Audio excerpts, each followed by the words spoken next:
horrific scenes. Innocent civilians being murdered and slaughtered by a terrorist attack from Hamas. I watched with horror what was transpiring. As many of you know, ever since I've been in Congress, I would lead a delegation to Israel every term. When I took over, I made sure it was bipartisan and joined with then leader Steny Hoyer. To get a clear understanding. As Speaker, my very first trip internationally was to Israel. I spoke at the Knesset in honor of the 75th anniversary of the creation of their country. At this moment in time, I think about what I said inside their chambers. I said, our values are your values. Our heritage is your heritage. Our dreams are your dreams. America is grateful for our friendship with Israel. We are a better nation because of it, and we must never shy away from defending it. Now is the time for action. America needs a 5-point plan to meet this moment, to help our ally Israel, and to strengthen our own future. The very first thing we need to do is rescue the American hostages. President Biden's #1 priority right now must be finding out how many Americans have been taken hostage and get them home. From last night to this morning, the number of American deaths have doubled from 4 to 9.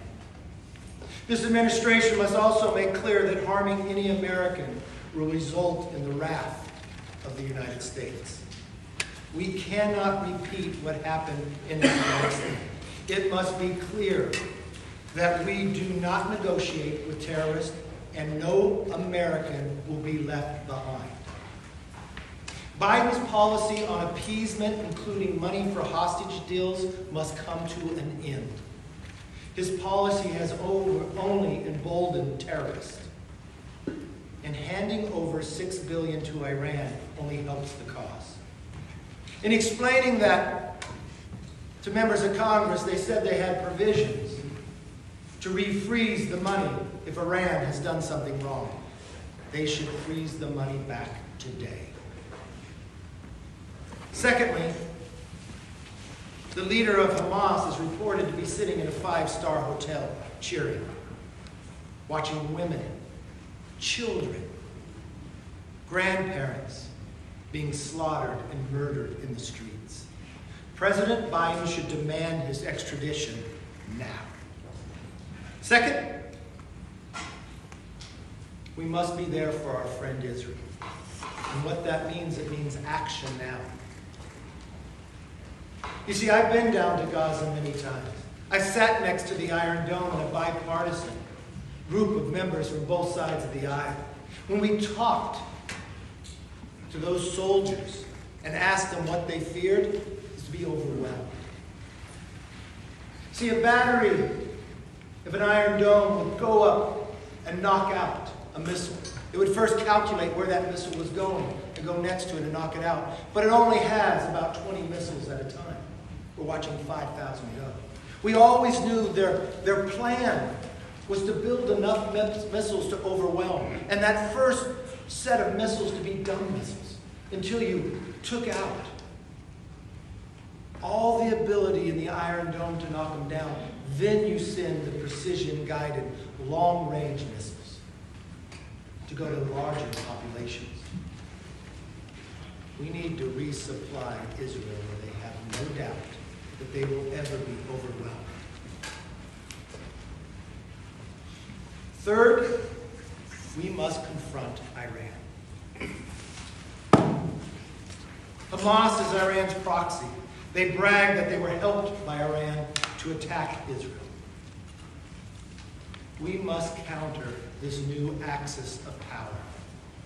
It's an evil axis of Iran, Russia, and China. By building stronger coalitions across the Middle East, we must also expand the Abraham Accords to promote peace and freedom. 3 years ago, there was not war in Europe or in Israel, but today there is. The United States must reinstate the maximum pressure campaign against Iran. Refreezing the $6 billion is only the start. But under the last administration, Iran was only producing 400,000 barrels of oil a day. Now it's 3 million. They're making billions of dollars. If you look at the foreign currency reserves, 3 years ago, Iran had 4 billion. Today it's 70 billion. They are wealthier, richer, and stronger under this Biden administration, and they're using that wealth to fund terrorism, attacking our allies, and killing Americans. And it must stop today. Sanctions should go on Iran's production of oil, and we should replace it with American energy. Unshackle the blessings that God has given America. Let us be energy independent to supply our allies. It will also be better for the environment.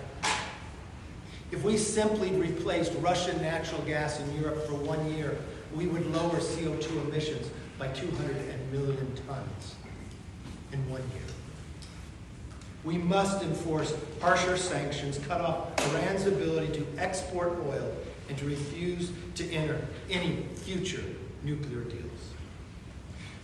In ramping up American production to ensure the safety and security of us here at home and our allies abroad. In the long term, we need to rebalance the power dynamics in the region, which means making America the energy powerhouse of the world. Fourth, we must focus on our own security. This just wasn't a failure in Israel and their intelligence community. It was ours as well. Why did we not know this was taken?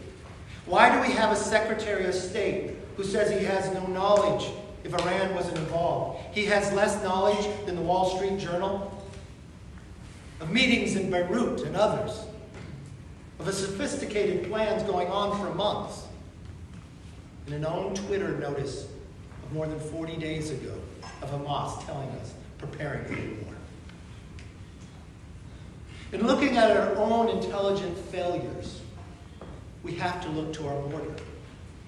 In 2019, there was 0 arrests of people on the FBI terrorist watch list trying to come across our border. Just in this year alone, there's 151 from 160 different countries. In my own state, we caught 2 coming from Yemen on the terrorist watch list, from China and others. Why are they coming to America? What do they have planned? And who are they communicating with? President Biden has said previously that he believes the #1 threat to America is facing is climate change. That is not true. The #1 threat killing Americans is terrorism. The #1 threat is an open border. The #1 threat is weakening our economic power by lowering our ability to produce our own energy. Our #1 threat is appeasement and funding Iran. Our #1 threat is letting the buildup of the axis of the evil power of Iran, Russia, and China. Rather focus on his Green New Deal, he should focus on protecting the American people. We need an immediate assessment of our own areas of weakness and a glaring weakness in our own southern border. We know that individuals on the terrorist watch list have crossed Biden's open border. Who are these people? Who are they in contact with? And what are their plans here in America? Fifth, as we look inward, we must confront anti-Semitism in the United States. To every single president of a college and university, do not sit back. Do not let anti-Semitism grow. Confront it and deny it. Condemn it. And the anti-Semitism here in this house, saying no comment is not leadership.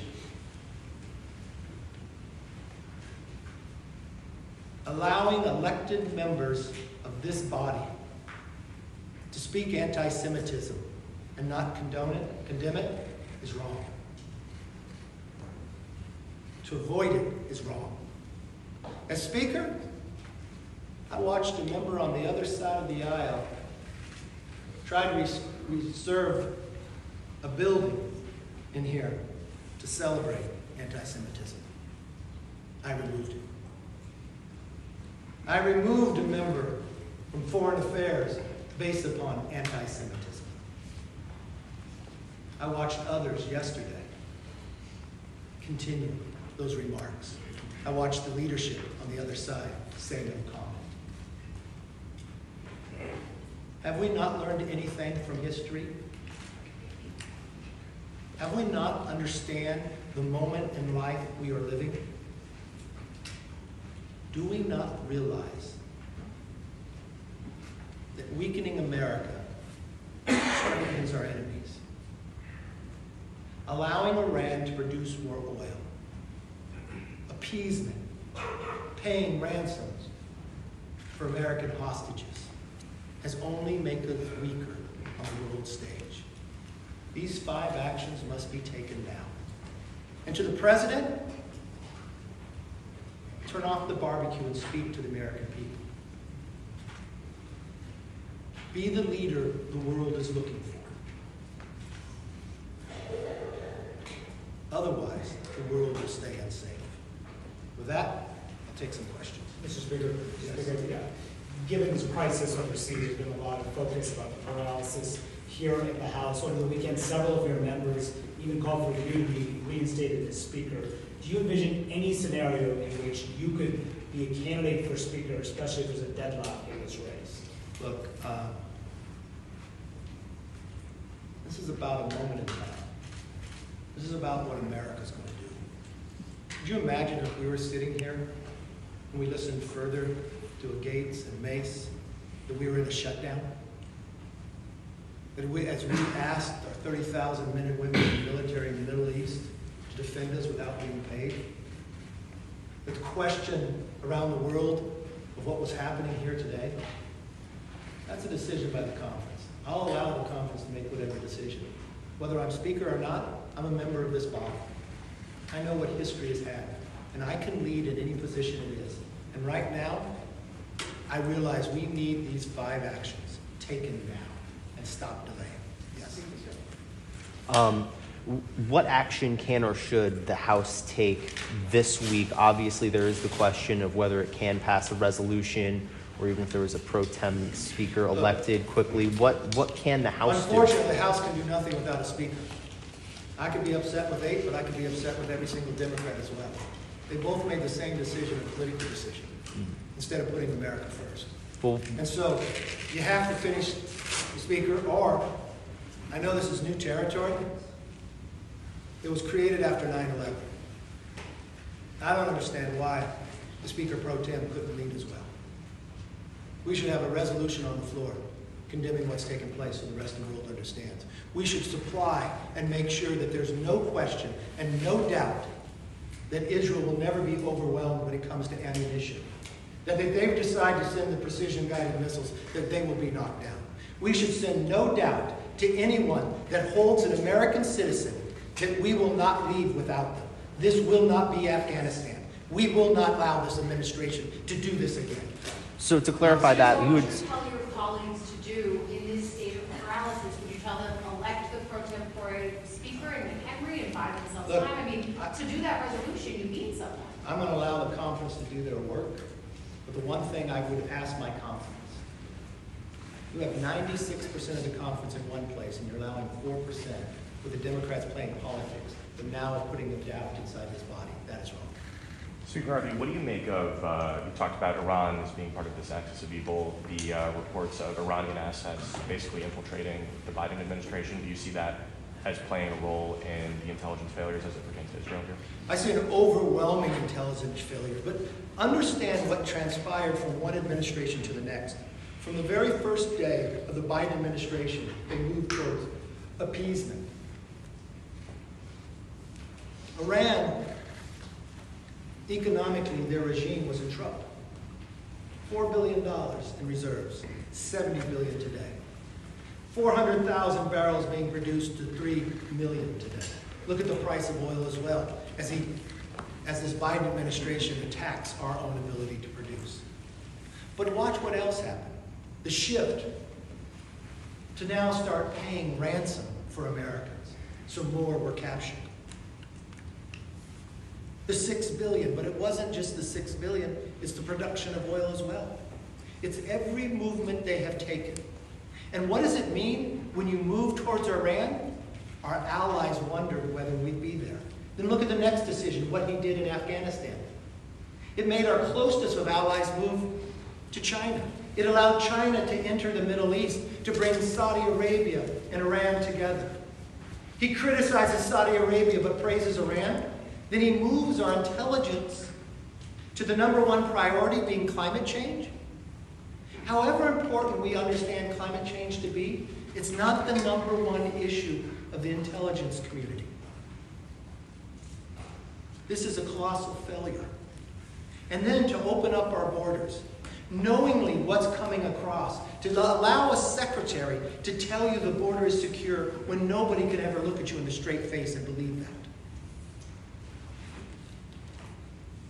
You have 151 people on the terrorist watch list that were arrested. Do you know how difficult it is to get on that list from the FBI?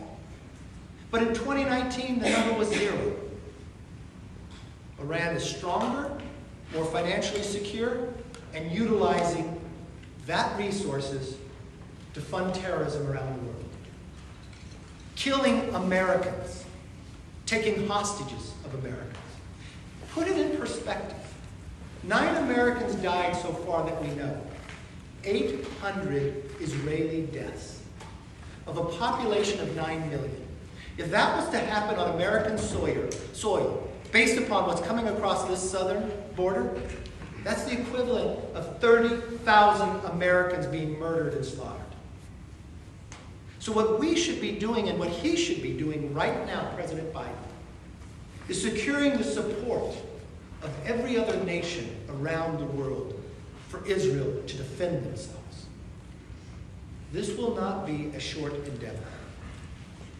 Just as ISIS was our number one priority to remove, Hamas should be Israel and any terrorist organization associated with Iran. Mr. Speaker, whenever you guys actually get a speaker, as far as money being spent, you guys have about $3 billion to spend. $3 billion to spend what? To spend down $3 billion, isn't that true? Well, what are you talking about? What department? Well, as far as Homeland.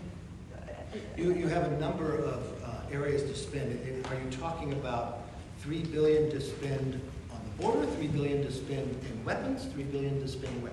As far as aid is Are you talking about aid to Ukraine? That's not true. You have $9 billion. Okay, well, how much money, well, Mr. McCall is asking for a certain amount to Israel. Right now in Israel, we store ammunition.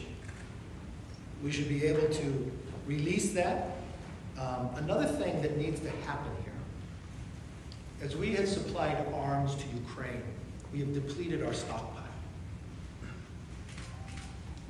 We are slow in redeveloping our stockpile. This is something I have asked this administration time and again.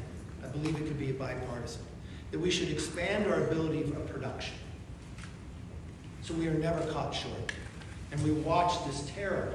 And the one thing you have to realize, this new evil axis of power work together. But how can our own intel department not realize what the Wall Street Journal knows of meetings in Beirut, of planning, of even on the internet, of saying 45 days ahead? This was the 50th anniversary. As this took place, I had many friends in Israel, in government and out. I called the speaker a lot. We're close. I thought, to me, it felt as though a lot like 9/11 in my life. He said, no, it's more like Pearl Harbor. Pearl Harbor came on a day that most Americans were going to go to church. It was a surprise attack. It was an intel failure, similar to what happened here. I called other friends who I've known quite some time that I visit in Israel and they visit here. He has 3 daughters. One was already called up in service. They said, please tell Americans that this won't be over in a short endeavor. That this is something they have never seen. The amount of deaths that was slaughtered like the Holocaust. Taking of their phones so they could film it and show others. Parading children and grandparents. Holocaust survivors. Who are we? Who are they? Why can we have somebody that's elected to Congress defend that? And why are people so afraid to condemn what they said? That's wrong. McCarthy, you had told us back. I was asking her. Go ahead. Go ahead. Thank you. You had told us last Tuesday that you might endorse a successor to replace you. You've seen Mr. Scalise and Mr. George jump in. Do you have a preference between the two? Who would do a better job? I let the conference see who unites. Mr. Speaker, there have been some members advocating that you do return to the speakership, especially in light of the situation in Israel right now. If nominated in conference this week, would you accept that nomination? Conference can decide on that. You just mentioned you have friends in Israel, you've traveled there many times. What message does it send to our allies, to the rest of the world, that the House has not elected a new speaker? It's wrong. It's wrong. The whole action. Think the basis why it took place. Because I made a decision to keep government open. What if government wasn't open? How weak would we be then? You know, people get to run for office. People get to perform as they want. Sometimes people perform for their own personal. But there comes a moment in time when people should stand up for that. This is the United States of America. We are living in very dangerous times. Pettiness has got to stop. And if Democrats pick it simply because it's politics and think they have a better chance of winning the majority, that's wrong too.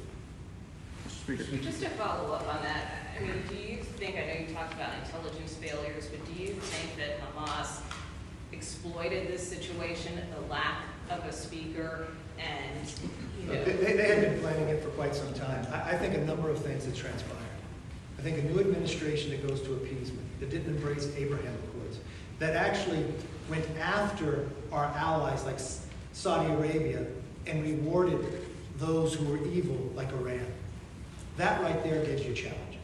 Secondly, the president's decision when it came to Afghanistan.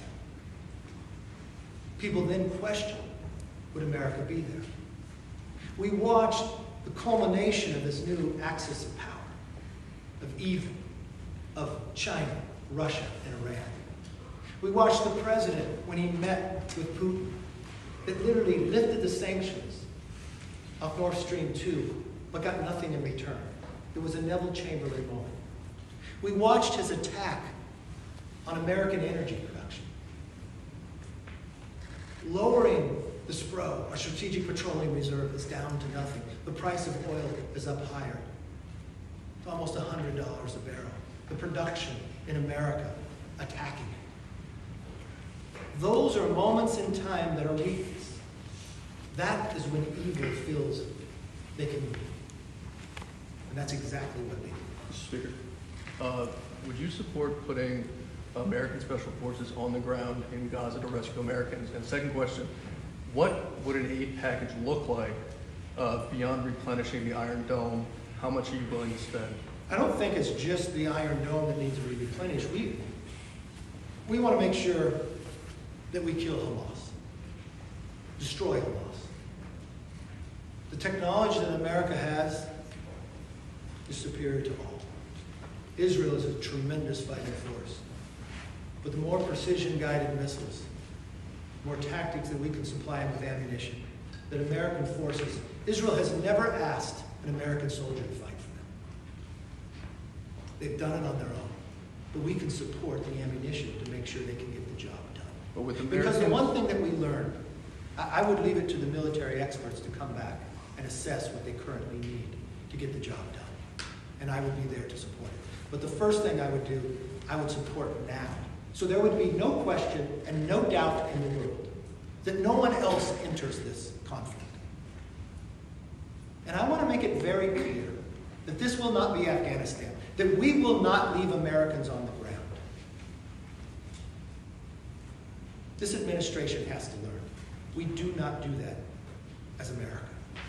Mr. McCarthy? Yes, ma'am. How would you characterize what Ukraine needs right now and what Israel needs? The difference between those two. Right now, Ukraine still has another $9 billion that they can draw down sitting there for arms. The question comes now in our stockpiles. We need a whole new ability for the procurement and movement of the building of our weapons. It's too slow, it takes too long, and we've watched others try to take advantage of it. We need to create the Silicon Valley of the production. Something I've been trying to work with this administration for quite some time. I've had many conversations across the aisle. I will tell you the leader on the other side of the aisle believes it as well. Mr. Speaker. Yes, sir. If, as you say, the House cannot do anything at this moment, there's no, way around that. Do you feel that what's happening in Israel has added urgency for your conference to try to button up the Speaker's race sometime this week? Well, let's be honest about our conference, all right? Is our conference just going to select somebody to try to throw them out in another 35 days if 8 people don't get 100% of what they want and 96% of the conference does? Is these 8 people upset because in a debt ceiling we got the greatest reduction in spending in American history? We got work requirements. We got reform to NEPA where we could build things in America, and 2/3 of the conference voted for it? Or they got more than the majority vote for to keep government open? Would they weather, as they sat on the floor and said we should have shut the government down, that these same people led the charge to stop us from passing any appropriation bills, to even shutting Congress all down for an entire week of any bill they want because they didn't get what they want, and then not even to pass a continuing resolution that would secure our borders and cut government, and then blame me because they worked with every single Democrat because we kept government open? It's not just electing somebody that's new. It's whether you want to be a conservative who will govern. That's the question the conference has to realize. And for the idea that you allow 8 people to continue to do that with no consequences, no one's going to be successful. Mr. McCarthy? Yes, ma'am. You have a track record of being very pro-Israel in Congress. Just this year, you addressed the Knesset in Israel, you welcomed the Israeli president to the Capitol. Do you think you're the best person to lead the House, considering what's happening in Israel right now? That's not my decision. That's the conference. And one thing I will tell you, there are a number of people that understand the importance of Israel. Just last week, even before the attack that we saw on Saturday, President of Israel Herzog called me, just based upon what was transpiring here, just as a friend. I understand, and I hope all of America understands. When Israel became a nation, the first country to recognize it within 11 minutes was America. It was an honor for me to be only the 2nd speaker in American history to speak at their Knesset, their Congress, in honor of the 75th anniversary. They have different parties there too, but to watch all of them stand. I did not go alone. I took a big bipartisan group of members, because I know that's where we stand. But when I watch and hear and read what some incite Congress, anti-Semitic comments, that really disturbs me. Yes. What has kind of gone into your, just a little bit of a changing of mindset where you're now saying that you're open to being considered for speaker again? Did these attacks play into that, or is there something else here? No, I think the basis here, don't mistake what I'm saying. You asked me a question. I simply said that the conference decides that. I don't decide that. The conference has to come to an understanding. If this conference, regardless of who's going to be speaker, if it allows a few individuals that love a camera more than they love the American public, we're not going to govern. If you want individuals that stop any movement, then blame the speaker because something didn't happen, we're not going to be productive. I'm a conservative that believes in governing in a conservative way. I can only think if government was shut down right now, what would we be talking about? What would our men and women even be questioning? What would the border look like? Would people around the world, would Iran take advantage of that? We might be taking advantage of the border right now. Yes, sir. What can Speaker Pro Tem McHenry do? I know there's no precedent for it. So what can you do to help Israel? What can you do to Look, support it? we're in new territory. It was developed because after 9/11, questioning what if the speaker wasn't there. I think at a moment in time, our conference needs to decide who should lead. If not, we shouldn't sit back. Well, to put a really fine point on that, Congressman Nunn is discussing potentially bringing a resolution supporting Israel to the floor even before the conference decides on a speaker. Was that something you might support, putting a resolution supporting Israel on the floor tomorrow? It wouldn't matter what I supported, because just as you watched when I had to go 15 rounds, you cannot do anything without electing a speaker. So that means Have you seen, you mentioned Hakeem Jeffries is basically silent about Rashida Tlaib's statements. That's not leadership. Have That's you not seen leadership at all. Have you seen anything from any more rank and file Democrats who have? I have watched some Democrats stand up to them. That's one thing. But think about what we're talking about. Think about the world in which we're living. Think about their anti-Semitism and the history of it, of what they have done. And think about the Americans that were just killed. Think about the 800 that were just killed. The greatest slaughter we have watched against the Jewish people since the Holocaust. And to say no comment? I don't understand that. I do not understand that. I want to follow up on an earlier question about Ukraine and Israel. The Prosecutor General in Ukraine says there have been 100,000 war crimes. Russia has accused of using rape as a military weapon on the battlefield. And yet a week ago, your conference, including your decision, was to excise funding for Ukraine from the CR. If the standard is that the U.S. is against terror and against atrocities happening in countries' territories, how does that square with Republicans seem to want to hold aid for Ukraine hostage for border security reasons? Easily, because nothing was going to change with Ukraine because there's $9 billion. There's $9 billion the administration can draw down. So there's no change in that. But also, I'm concerned about our southern border. 151 people on the FBI terrorist watch list has been arrested this year. In 2019, the number was 0. How many have we missed? We watched what just transpired in Israel when they have a wall, but not one, but two, with a road in between and sensors on them. We've watched Iran become more powerful, stronger financially, and using it to fund terrorism further around the world. I saw what the world was 3 years ago, and I know what the world is today.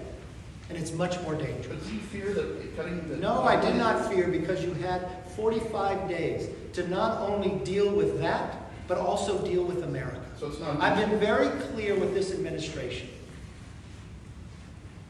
The open border has got to stop in America. That's not just my opinion. Take Democratic leaders. The governor of Massachusetts, if they were to come to Congress, they couldn't meet with one Republican member in their delegation because they don't have one. They only have Democrats. But in Massachusetts, the state of emergency isn't because of a flood. It's because of the southern border and immigration. In New York, we just had the mayor of New York City travel not only to the southern border, but out through Latin America. Not for trade, but to stop the southern border and the Biden administration. We have a president that refuses to talk to the American public about this. We have a Democrat leadership that won't stand up to anti-Semitism. That's not who we are. We are better than this. And this is a moment in time that those who are elected to Congress should look at one another and understand history will look back at this moment. Take your politics aside, take your pettiness aside, take your own personal ambition aside, and put what is best for this nation in a time of crisis and what's best for our allies and freedom around the world. Thank you all very much. The White House just called a lit. What's your reaction to that? Israel supplemental That's